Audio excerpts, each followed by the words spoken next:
Hello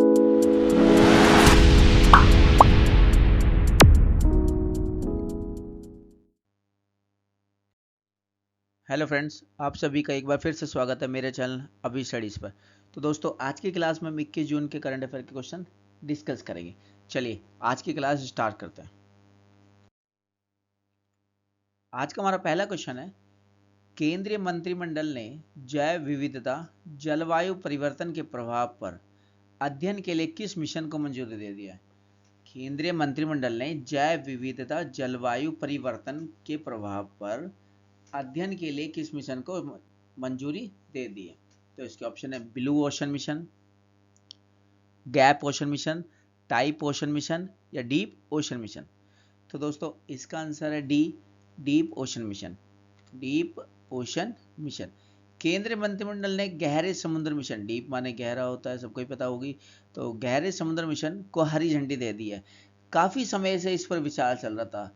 इस mission के लिए काफी समय से बातचीत चल रही थी केंद्रीय मंत्रिमंडल में, और बजट के इसके लिए वित्त मंत्री निर्मला सीतारमण ने 4000 करोड़ रुपए का प्रावधान किया। कितने हजार करोड़ रुपए का? 4000 करोड़ रुपए का प्रावधान किया है। इस मिशन के तहत समुद्र की गहराइयों में जाया जाएगा और वहां मौजूद मिनरल्स की जानकारी जुटाई जाएगी। किस चीज की? मिनरल्स की जानकारी जुटाई जाएगी। कहां से? समुद्र की गहराइयों में से। जावड़ेकर ने बताया कि गहरे समुद्र मिशन के तहत समुद्र की गहराइयों में जाया जाएगा और समुद्र में 6000 मीटर नीचे कई प्रकार के खनिज है। समुद्र में 6000 मीटर नीचे कई प्रकार के खनिज है। इन खनिजों के बारे में अध्ययन नहीं हुआ है। उन खनिजों के बारे में क्या हुआ है? अध्ययन अभी तक कोई जान नहीं पाया है। इस मिशन के तहत खनिजों के बारे में अध्ययन एवं सर्वेक्षण का काम किया जाएगा। इस मिशन के द्वारा किया जाएगा जो कि 6000 मीटर नीचे जो खनिज है उनके बारे में अध्ययन और उनका सर्वेक्षण का काम किया जाएगा। उन्होंने बताया कि इसके अलावा जलवायु परिवर्तन एवं समुद्र के जल स्तर के बढ़ने सहित गहरे समुद्र में होने वाले परिवर्तन के बारे में भी अध्ययन किया जाएगा।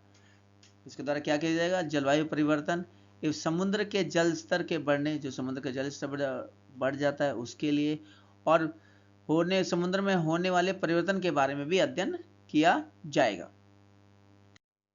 आज का हमारा दूसरा क्वेश्चन है, भारत में सौर ऊर्जा क्षेत्र में, सौर ऊर्जा सबको पता ही होगी, सूरज से आती है जो धूप के द्वारा बनाई जाती है। परियोजना के वित्त पोषण के लिए किस पड़ोसी देश को $100 मिलियन की एलओसी जारी किया है? $100 मिलियन की एलओसी जारी की है किस पड़ोसी देश को? तो इसके ऑप्शन नेपाल, भूटान, बांग्लादेश, श्रीलंका। तो दोस्तों इसका आंसर है डी, श्रीलंका। हाँ जी, श्रीलंका को $100 मिलियन की एलओसी जारी की है। किसके लिए? सौर ऊर्जा क्षेत्र में परियोजना। भारत में सौर ऊर्जा क्षेत्र में परियोजना के वित्त पोषण के लिए श्रीलंका को $100 मिलियन की ऋण सहायता, लाइन ऑफ क्रेडिट, एलओसी की फुल फॉर्म क्या होती है? लाइन ऑफ क्रेडिट, प्रदान की है। श्रीलंका सरकार और भारत निर्यात आयात बैंक, किस किस ने? श्रीलंका सरकार और भारत का जो आयात निर्यात बैंक है यानी export import bank of India के बीच समझौते पर हस्ताक्षर किए गए। ये एलओसी माने लाइन ऑफ क्रेडिट, ये भी सुनिश्चित करेगी 2030 तक श्रीलंका की 70% बिजली की जरूरत अक्षय ऊर्जा स्रोतों से पूरी हो। 2030 तक जो श्रीलंका में बिजली चाहिए होती है उसका 70% किसके द्वारा पूर्ति हो? ऊर्जा स्रोतों से पूर्ति। ये एलओसी श्रीलंका में सौर ऊर्जा परियोजना को भी वित्त पोषित करेगी, जिसकी घोषणा 2018 में अंतर्राष्ट्रीय सौर गठन यानी कि ISA के संस्थापक सम्मेलन के दौरान की गई थी। इसमें घरों और सरकारी भवनों के लिए रूफटॉप सोलर फोटोवोल्टाइक सिस्टम जैसी परियोजना शामिल है। किसके लिए? घरों और सरकारी भवनों के लिए रूफटॉप सोलर मतलब छत के ऊपर सोलर फोटोवोल्टाइक सिस्टम जैसी परियोजना शामिल है।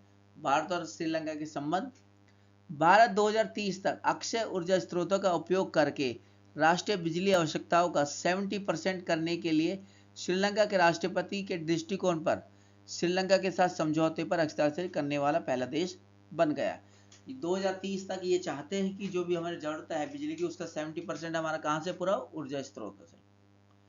अंतरराष्ट्रीय सौर गठन यानी इंटरनेशनल सोलर अलायंस, ISA क्या है?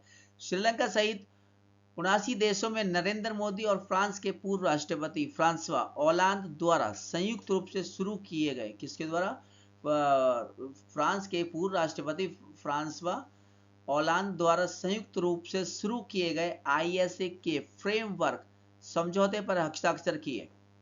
आईएसए सौर ऊर्जा के बड़े पैमाने पर तैनाती को बढ़ावा देने, ऐसे क्या करता है, जो सौर ऊर्जा उसको बड़े पैमाने पर तैनाती को बढ़ावा देने और प्रौद्योगिकी यानी कि टेक्नोलॉजी, वित्त और क्षमता से जुड़ी चुनौतियों को दूर करने के लिए देशों को एक साथ लाने का प्रयास करता है।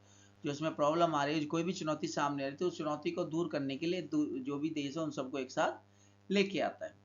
भारत में सौर ऊर्जा उत्पादन। भारत में सौर ऊर्जा उत्पादन मार्च 2014 में 2.6 GW से बढ़कर 2021 में 34.6 GW हो गया और भारत ने इसे 100 GW तक बढ़ाने के उद्देश्य से राष्ट्रीय सौर मिशन शुरू किया है। राष्ट्रीय सौर मिशन भारत ने स्टार्ट किया है, किस लिए किया है, जो हमारा जो सौर ऊर्जा का उत्पादन है 34.6 GW, उसको हम 100 GW तक करने के लिए राष्ट्रीय सौर मिशन शुरू किया गया है। आज का हमारा तीसरा क्वेश्चन है, इनमें से किस देश ने अगले महीने से जापानी यात्रियों के लिए एक वैक्सीन पासपोर्ट जारी करने की घोषणा की है? किसके वैक्सीन पासपोर्ट जारी करने की घोषणा की है? इसके ऑप्शन है भारत, अमेरिका, ताइवान, जापान। तो दोस्तों इसका आंसर है जापान। हाँ जी, जापान। जापान ने अगले महीने से जापानी यात्रियों के लिए वैक्सीन पासपोर्ट जारी करने की घोषणा की है। जापान ने कहा कि अगले महीने से जापानी यात्रियों के लिए एक वैक्सीन पासपोर्ट उपलब्ध कराएगा। क्या उपलब्ध कराएगा? ये वैक्सीन पासपोर्ट, क्योंकि दुनिया भर की सरकारें पर्यटन और व्यावसायिक यात्रा को फिर से शुरू करने के तरीकों के साथ प्रयोग करती है। हम उन लोगों के लिए टीकाकरण का प्रमाण पत्र जारी करने की तैयारी करें जिन्हें इनकी आवश्यकता है जब वे विदेशों में जाते हैं। किसके लिए स्टार्ट करने की कोशिश चाहते हैं? जिनको इनकी ज़्यादा जरूरत है, जो विदेशों में आके फंस गए हैं, तो उनके लिए जापान क्या वैक्सीन पासपोर्ट जारी करने की घोषणा की है। आज का हमारा चौथा क्वेश्चन है, 21 जून, आज 21 जून है, तो 21 जून को विश्व भर में कौन सा दिवस मनाया जाता है? तो इसका ऑप्शन है विश्व विज्ञान दिवस, विश्व डाक सेवा दिवस, विश्व रक्तदान दिवस या अंतर्राष्ट्रीय योग दिवस। तो दोस्तों इसका आंसर है डी, अंतर्राष्ट्रीय योग दिवस। क्या आंसर है? अंतर्राष्ट्रीय योग दिवस। हाँ जी, अंतर्राष्ट्रीय योग दिवस प्रतिवर्ष 21 जून को मनाया जाता है। यह दिन वर्ष का सबसे लंबा दिन, हाँ जी, ये 21 जून पूरे साल का सबसे लंबा दिन होता है। ये सबसे लंबा दिन होता है पूरे साल का, 21 जून, याद रखना है। और योग भी मनुष्य को दीर्घ जीवन प्रदान करता है, और योग के द्वारा भी मनुष्य अपना दीर्घ जीवन प्रदान करता है। बीमारी से दूर रहेंगे तो लंबे टाइम तक जीवित रहेंगे। पहली बार यह दिवस 21 जून 2015 को मनाया गया। पहली बार योग दिवस कब मनाया गया था? 21 जून 2015 को मनाया गया, जिसकी पहल भारत के प्रधानमंत्री नरेंद्र मोदी ने 27 सितंबर 2014 को संयुक्त राष्ट्र महासभा में अपने भाषण से की थी। इसकी पहल किसने स्टार्ट की? भारत के प्रधानमंत्री नरेंद्र मोदी ने 27 सितंबर 2014 में संयुक्त राष्ट्र महासभा में अपने भाषण में की थी। 11 दिसंबर 2014 को संयुक्त राष्ट्र के 177 देशों द्वारा 21 जून को अंतर्राष्ट्रीय योग दिवस मनाने के प्रस्ताव को मंजूरी मिली। कितने देशों द्वारा? 177 देश सदस्यों द्वारा 21 जून को अंतर्राष्ट्रीय योग दिवस मनाने की मंजूरी मिली। कब मिली? 11 दिसंबर 2014 को। प्रधानमंत्री मोदी ने इस प्रस्ताव को 90 दिन के अंदर पूर्ण बहुमत से पारित किया। 90 दिन के अंदर पूर्ण बहुमत से इस जो भी प्रस्ताव है इसको पारित किया, जो संयुक्त राष्ट्र संघ में किसी दिवस प्रस्ताव के लिए सबसे कम है। और उन्हें जो ये प्रस्ताव पास किया वो बहुत कम टाइम में पास किया, आज तक ऐसा हुआ नहीं। आज का हमारा पांचवा क्वेश्चन है, निम्न में से किस देश से यूरोपीय अंतरिक्ष एजेंसी ने वर्ष 2021 के आखिरी तक विश्व के पहले लकड़ी के उपग्रह, किसके लकड़ी के उपग्रह को पृथ्वी की कक्षा में स्थापित करने की योजना बनाई? कहां पर पृथ्वी की कक्षा में स्थापित करने की योजना बनाई है?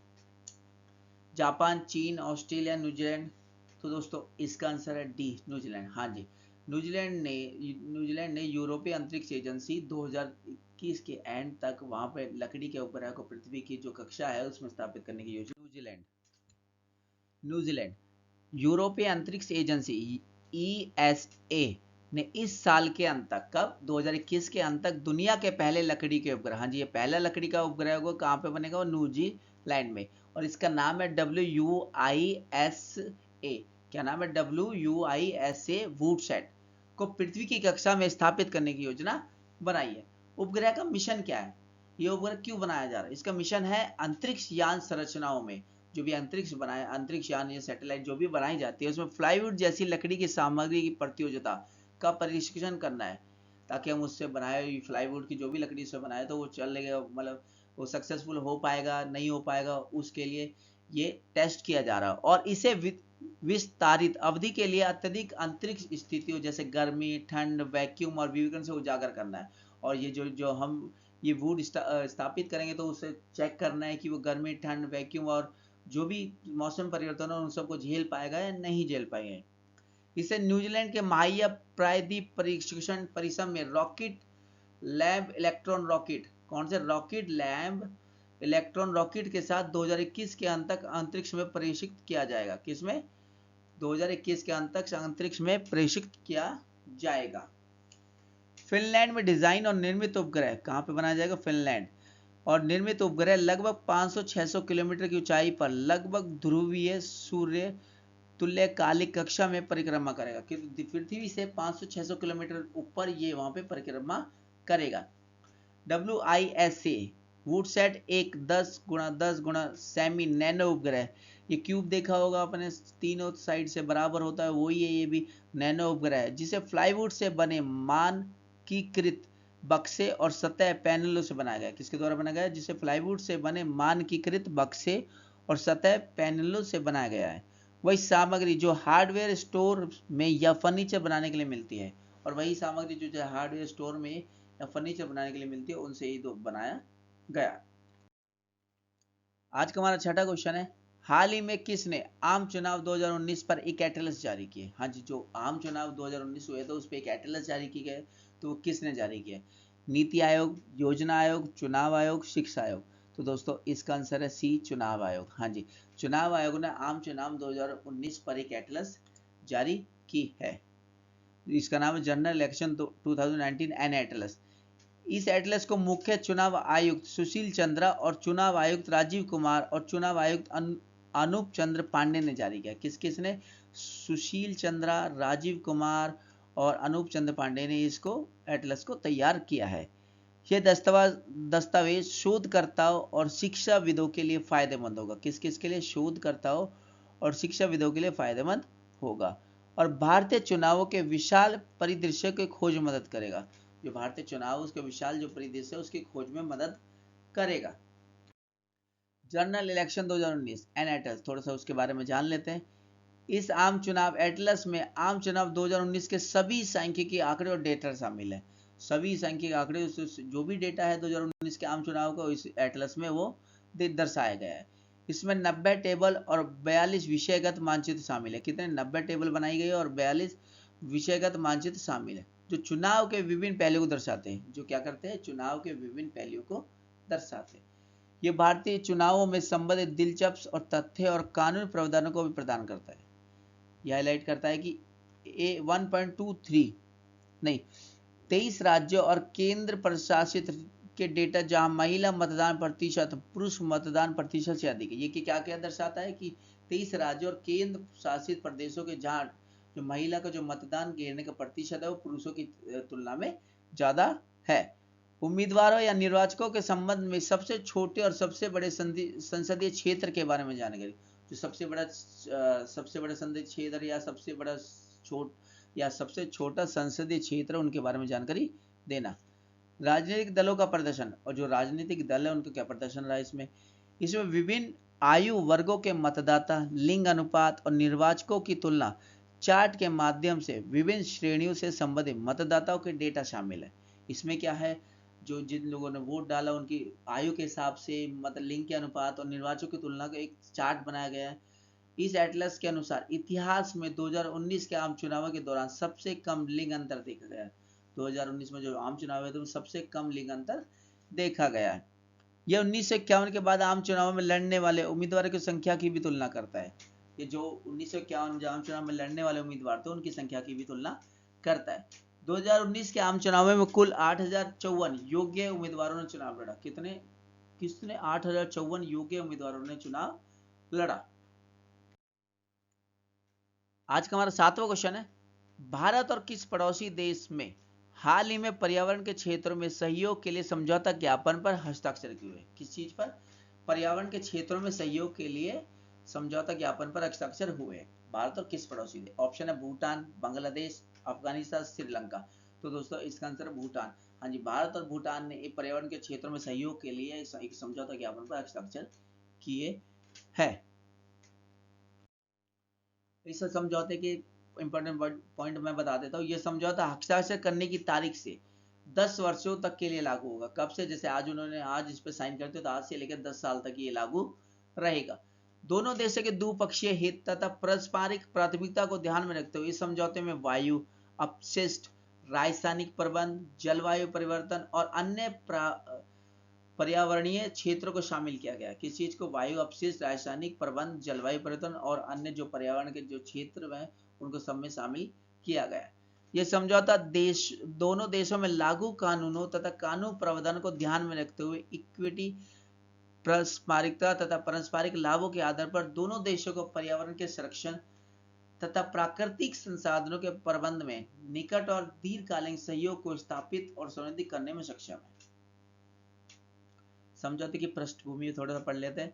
11 मार्च 2013 को भारत सरकार के पर्यावरण, वन और जलवायु परिवर्तन मंत्रालय, ministry of environment, forest and climate changes, MOEFCC, केंद्रीय प्रदूषण नियंत्रण board, central pollution control board, CPCW, और भूटान सरकार के राष्ट्रीय पर्यावरण आयोग, नेशनल एनवायरनमेंट कमीशन, NEC, के बीच एक समझौता ज्ञापन पर हस्ताक्षर किए गए थे। कब किए गए थे? 11 मार्च 2013 को। तो पूर्व में लागू इस समझौते की अवधि 10 मार्च 2016 को समाप्त होनी थी। कब समाप्त होनी थी? 10 मार्च 2016 को समाप्त होनी थी, यानी कि 3 साल के लिए था खाली।